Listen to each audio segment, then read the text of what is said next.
മോളെ മുത്തൂട്ടി നിന്നിട്ട് ഭക്ഷണം കഴിക്കാൻ പാടില്ല, എനിക്കറിയില്ല. ആന്നാച്ചാ അങ്ങനെ അത് പണ്ടേയിലൊരു കീഴ്വഴക്കാണ്.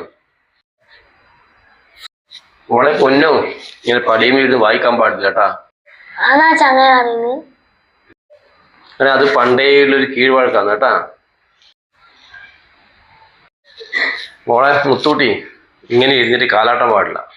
ആന്നാച്ചാ ആട്ടിയാല് അങ്ങനെ കാലാട്ടിയാലില്ലേ അച്ഛന് കടങ്കേരുമ്പ്. ഇത് പണ്ടേയുള്ളൊരു കീഴ്വഴക്കാണ്.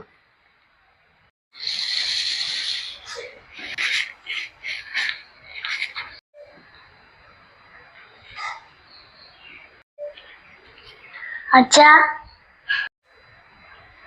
എന്നാ ഇരുന്നിട്ട് ഉറങ്ങാൻ പാടില്ല, മക്കൾക്ക് പഠിപ്പുണ്ടാവൂല. ആരാ പറഞ്ഞിനി? ഇത് പുതിയ കീഴ്വഴക്കം.